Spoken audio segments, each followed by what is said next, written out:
ये साप्ताहिक बाइबल का उपदेश Plainfield Christian science church independent से है, जो प्लेनफील्ड, न्यू जर्सी, अमेरिका में है।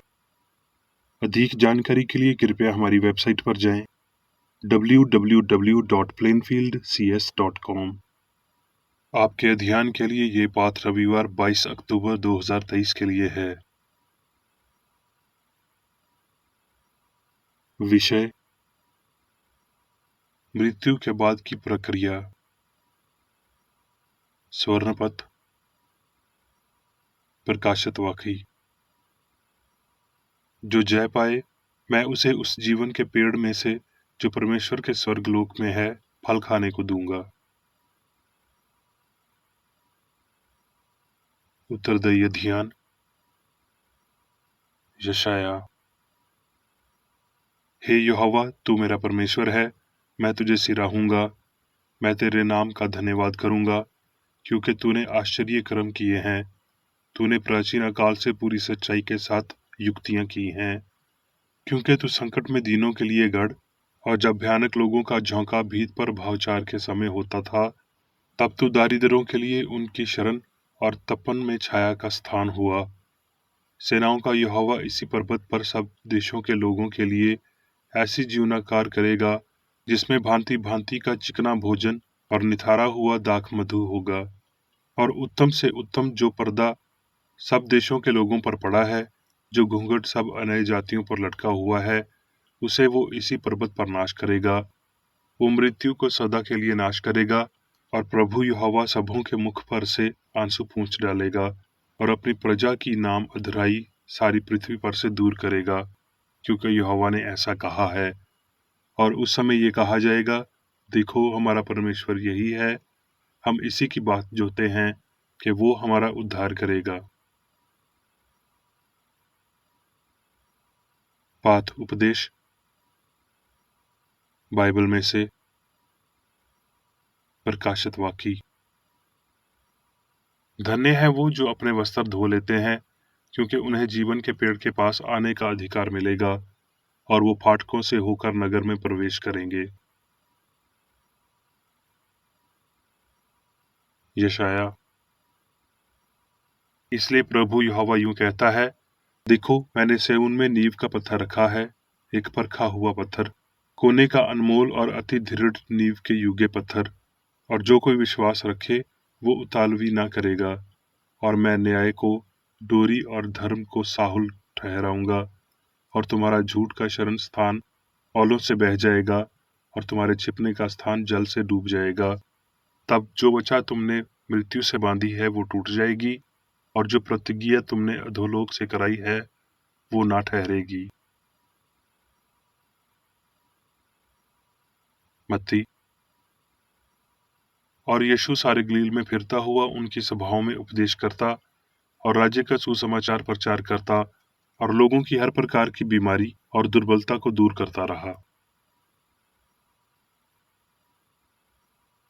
मत्ती: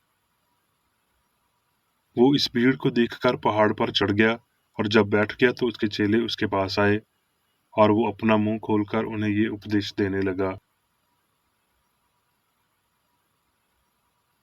मत्ती: सुकेत फाटक से प्रवेश करो, क्योंकि चौड़ा है वो फाटक और चाकल है वो मार्ग जो विनाश को पहुंचाता है, और बथेरे हैं जो उससे प्रवेश करते हैं। क्योंकि सकेत है वो फाटक और सकारा है वो मार्ग जो जीवन को पहुंचाता है, और थोड़े हैं जो उसे पाते हैं। मत्ती: और देखो, एक मनुष्य ने पास आकर उससे कहा, हे गुरु, मैं कौन सा भला काम करूं कि अनंत जीवन पाऊं? उसने उससे कहा, तू मुझसे भलाई के विषय में क्यों पूछता है? भला तो एक ही है, पर यदि तू जीवन में प्रवेश करना चाहता है तो आज्ञाओं को माना कर। उसने उससे कहा, कौन सी आज्ञाओं को? यीशु ने कहा, ये कि हत्या न करना, व्यभिचार न करना, चोरी न करना, झूठी गवाही न देना, अपने पिता और अपनी माता का आदर करना, और अपने पड़ोसी से अपने समान प्रेम रखना। उस जवान ने उससे कहा, इस सब को तो मैंने माना है, अब मुझ में किस बात की घाटी है? यीशु ने उससे कहा, यदि तू सिद्ध होना चाहता है तो जा, अपना माल बेचकर कंगालों को दे, और तुझे स्वर्ग में धन मिलेगा, और आकर मेरे पीछे हो ले। परंतु वो जवान ये बात सुन उदास होकर चला गया, क्योंकि वो बहुत धनी था। ये सुनकर चेलों ने बहुत चाकत होकर कहा, फिर किसका उद्धार हो सकता है?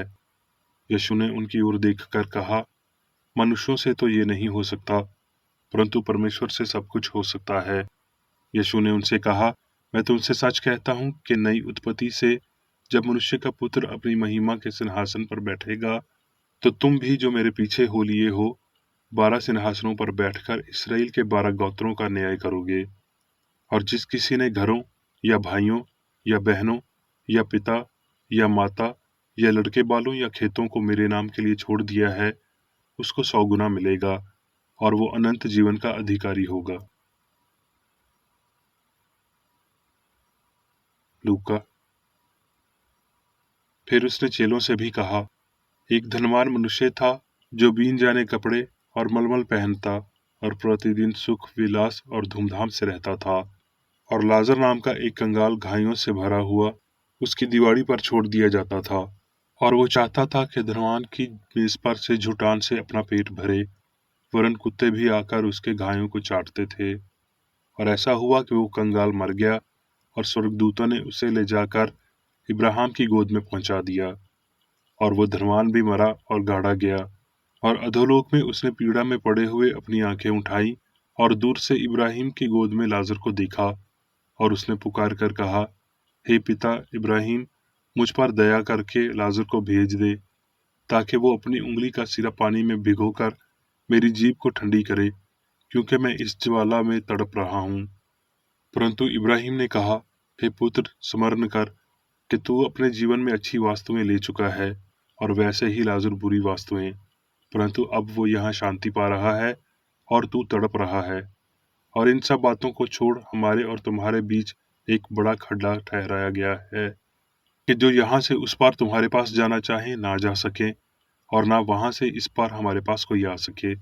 तो उसने कहा, हे पिता, मैं तुझसे विनती करता हूँ कि तू उसे मेरे पिता के घर भेज, क्योंकि मेरे 5 भाई हैं।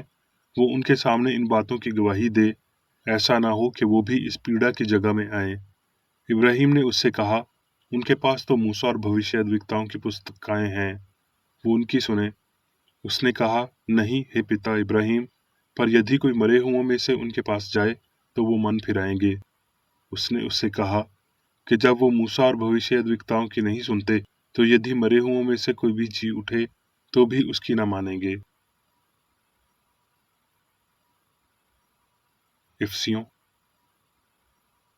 सो मैं जो प्रभु में बंध हुआ हूँ तुमसे विनती करता हूँ कि जिस बुलाहट से तुम बुलाए गए थे उसके युगिक चाल चलो, अर्थात सारी दीनता और नम्रता सहित, और धीरज धरकर प्रेम से एक दूसरे की सह लो, जब तक कि हम सब के सब विश्वास और परमेश्वर के पुत्र की पहचान में एक ना हो जाएं, और एक सिद्ध मनुष्य ना बन जाएं, और मसीह के पूरे डील डोल तक बढ़ जाएं। याकूब।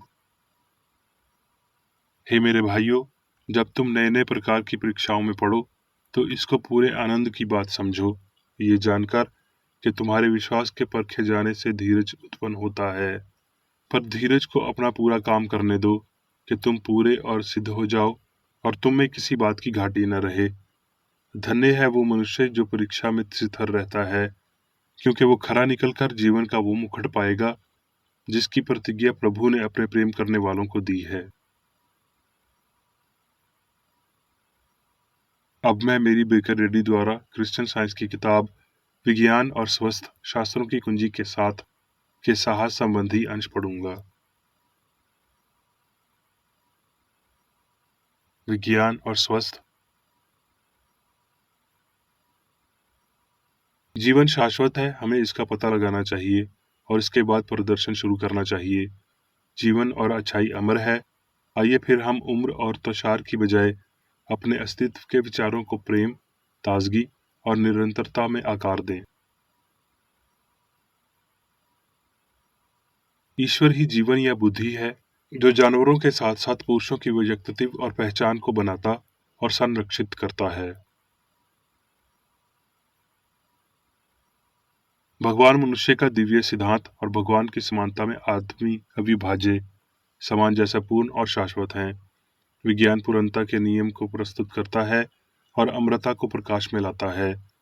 भगवान और मनुष्य एक नहीं है, लेकिन ईश्वरीय विज्ञान ईश्वर और मनुष्य के सह अस्तित्व के क्रम में और शाश्वत है।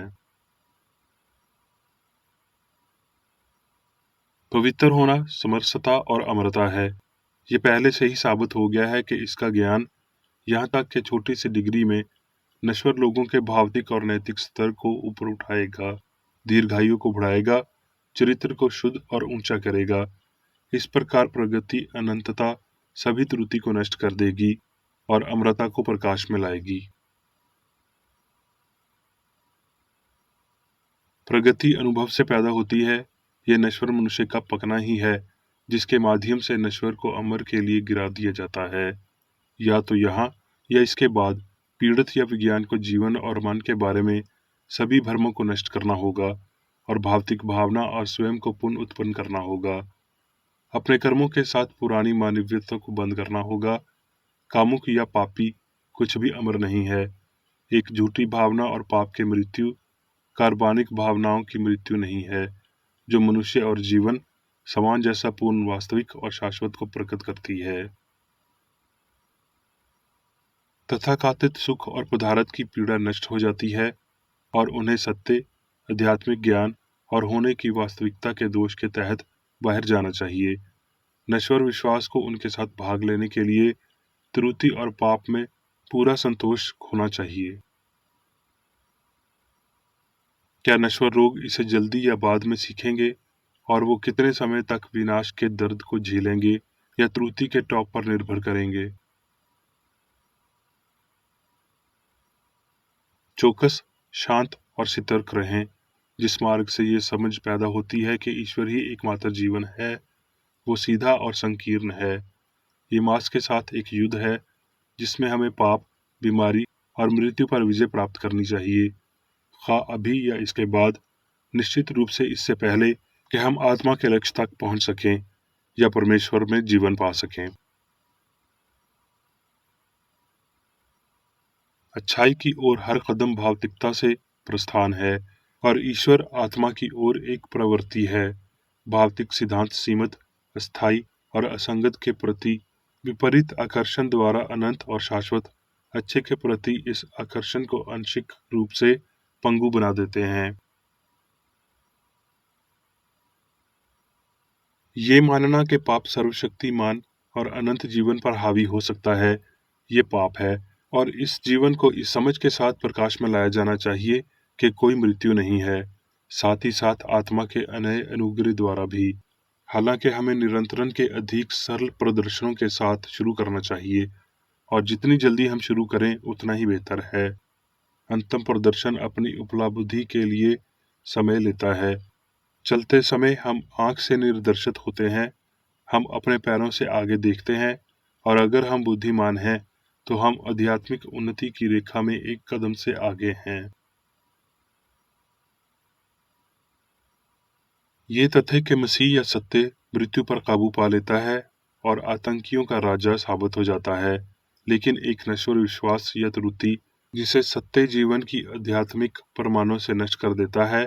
इससे पता चलता है कि प्रतीक के प्रति इंद्रियों को जो दिखाई देता है वो वास्तविक मनुष्य और वास्तविक ब्रह्मांड के लिए एक नश्वर भ्रम है, लेकिन मृत्यु प्रक्रिया नहीं है। यीशु की मृत्यु के बाद लगने वाली शारीरिक स्थिति सभी भौतिक स्थितियों से ऊपर होने के कारण उसकी मृत्यु हो गई, और इस अतिशोक्ति ने उसके उद्गम की व्याख्या की और कब्र से परे एक परिवीक्षाधीन और प्रगतिशील राज्य का खुलासा किया। हमें ये कहने का कोई अधिकार नहीं है कि जीवन अब बात पर निर्भर करता है, लेकिन मृत्यु के बाद इस पर निर्भर नहीं करेगा। हम जीवन के विज्ञान की अज्ञानता में अपने दिन यहाँ नहीं बिता सकते हैं, और इस अज्ञानता के लिए गंभीर पुरस्कार से परे खोजने की उम्मीद करते हैं। मृत्यु हमें अज्ञानता के लिए एक सामंजस्य के रूप में सामंजस्य पूर्ण और अमर नहीं बनाएगी। अगर यहाँ हम क्रिश्चियन साइंस को कोई ध्यान नहीं देते हैं जो आध्यात्मिक और शाश्वत है, तो हम इसके बाद आध्यात्मिक जीवन के लिए तैयार नहीं होंगे। सर्व अनमोलन क्रिश्चियन साइंस में एक नियम है जिसके द्वारा त्रुटि के खिलाफ हमारे युद्ध में हम सच्चाई या मसीह के लिए सब कुछ छोड़ देते हैं। ये नियम स्पष्ट रूप से ईश्वर को ईश्वरीय सिद्धांत के रूप में व्याख्या करता है। जीवन के रूप में पिता द्वारा दर्शाया गया, सत्य के रूप में पुत्र द्वारा प्रतिनिधित्व, प्यार से माँ द्वारा प्रतिनिधित्व किया। किसी ने किसी अवधि में यहाँ या इसके बाद प्रतीक नश्वर को भगवान के विपरीत एक शक्ति में नश्वर विश्वास के साथ जूझना चाहिए। हम जानते हैं कि सब बदल जाएगा एक पल में जब आखिरी रूही ध्वनि होगी, लेकिन ज्ञान का ये अंतिम निमंत्रण तब तक नहीं आ सकता जब तक कि मसीही चरित्र की वृद्धि में प्रतीक कम आमंत्रण के लिए नश्वर न होंगे। सर्वभाविक मुक्ति प्रगति और परिवीक्षा पर टिकी हुई है और उनके बिना अप्राप्य है।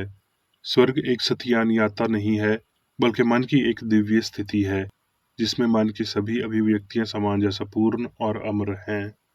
क्योंकि पाप नहीं है और मनुष्य अपने स्वयं की धार्मिकता नहीं पा सकता, बल्कि प्रभु के मन से पा सकता है, जैसा कि शास्त्र ही ये कहते हैं। कामुक युगों के दौरान पूर्ण क्रिश्चियन साइंस को मृत्यु नामक परिवर्तन से पहले प्राप्त नहीं किया जा सकता है, क्योंकि हमारे पास वो शक्ति नहीं है जो हम नहीं समझते हैं, लेकिन मानव संविधान को प्रचारित करना चाहिए। ये कार्य ईश्वर हमें आज प्रेम पूर्वक स्वीकार करने के लिए और इतनी तेजी से व्यवहारिक सामग्री को छोड़ने के लिए और आध्यात्मिक कार्य करने के लिए कहता है, जो बाहरी और वास्तविक को निर्धारित करता है। जीवन वास्तविक है और मृत्यु भ्रम है। यीशु की मार्ग में आत्मा के तत्वों का प्रदर्शन भौतिक अर्थों के सबसे गहरे दर्शन को समान जैसा पूर्ण और अमरता में बदल देता है। इस सर्वेक्षण में मनुष्य का विशेष अधिकार हमारे मालिक के शब्दों को साबित करना है कि यदि कोई व्यक्ति मेरे वचन पर चलेगा तो वो अनंत काल तक मृत्यु को न देखेगा। झूठे न्यासों और भौतिक साक्ष्यों के बारे में विचार करने के लिए ताकि आध्यात्मिक तथ्य सामने आ सकें, ये महान प्राप्ति है जिसके माध्यम से हम असत्य को मिटा देंगे और सत्य को स्थान देंगे। इस प्रकार हम मंदिर या अध्याय को सच में स्थापित कर सकते हैं जिसका निर्माता और बनाने वाला परमेश्वर है। अब मैं मेरी बेकर एडी द्वारा चर्च मैनुअल में दिए गए 3 दैनिक कर्तव्यों को पढ़ूंगा। दैनिक प्रार्थना। प्रत्येक दिन प्रार्थना करने के लिए इस चर्च के प्रत्येक सदस्य का कर्तव्य होगा, तुम्हारा राज्य आए, ईश्वरीय सत्य, जीवन और प्रेम के शासन को मुझ में स्थापित कर और मुझ पर शासन कर, और तेरा वचन सभी मनुष्यों के स्नेह को समृद्ध कर सकता है और उन पर शासन कर। आदेशों और कर्तव्यों के लिए एक नियम। ना तो दुश्मनी और ना व्यक्तिगत लगाओ मदर चर्च के सदस्यों के आदेशों और कर्तव्यों पर लागू करना चाहिए। विज्ञान में दिव्य प्रेम ही मनुष्य को नियंत्रित करता है और एक क्रिश्चियन विज्ञानी प्यार की मीठी सुविधाओं को दर्शाता है। प्यार में डांटने पर, सच्चा भाईचारा, परोपकार और क्षमा में। इस चर्च के सदस्यों को प्रतिदिन ध्यान रखना चाहिए और सभी बुराई दूर करने, भविष्यवाणी, न्याय करने, निंदा करने, परामर्श देने, प्रभावित करने या गलत तरीके से प्रभावित होने से बचने के लिए प्रार्थना करनी चाहिए। कर्तव्य के प्रति सतर्कता। इस चर्च के प्रत्येक सदस्य का यह कर्तव्य होगा कि वो प्रतिदिन आक्रामक मानसिक सुझाव से बचाव करे और भूलकर भी ईश्वर, नेता और मानव जाति के प्रति अपने कर्तव्य की उपेक्षा नहीं करनी चाहिए। उनके कामों से उन्हें आंका जाएगा और वो उचित या निंदनीय होगा।